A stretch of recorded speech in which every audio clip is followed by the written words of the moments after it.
I'm Lauren Hewes, Andrew W. Mellon Curator of Graphic Arts at the American Antiquarian Society.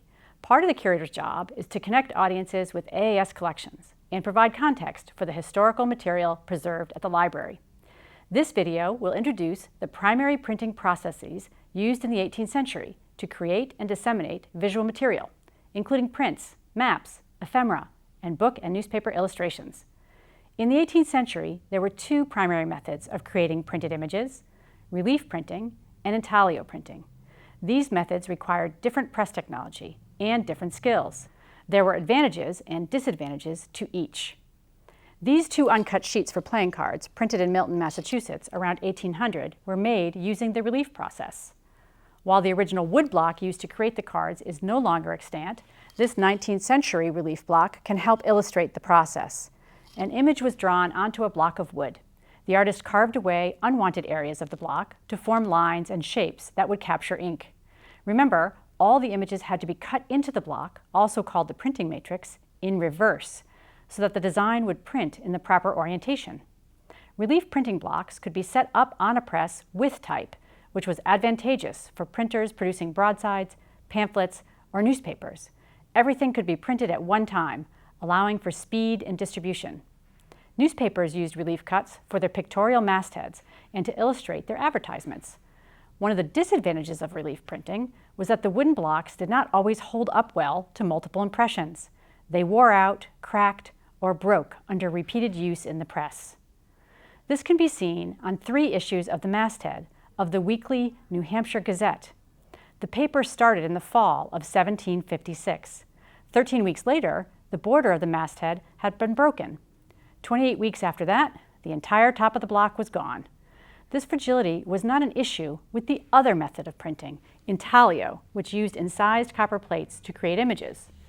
Remember, like the relief process, everything had to be cut into the copper matrix in reverse to print properly. While copper was more durable than wood, the intaglio process required a special press, which exerted more pressure than a standard letterpress setup. This meant that images made using the intaglio process had to be printed separately from the text. Specialized copperplate printers supplied illustrations for book and periodical publishers, as well as creating separately published prints for sale. This example of a high-end 18th century intaglio print would have been displayed in a home or a business.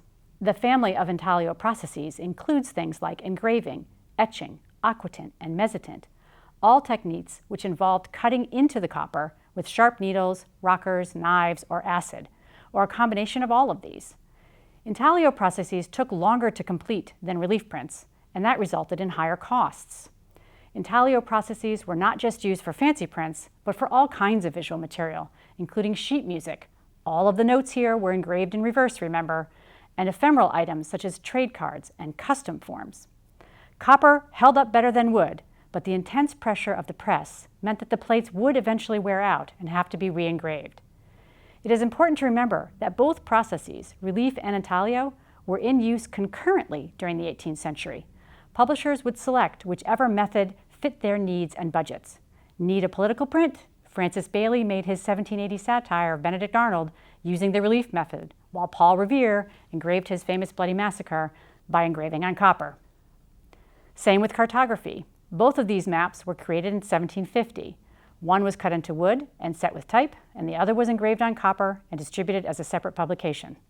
And what about color?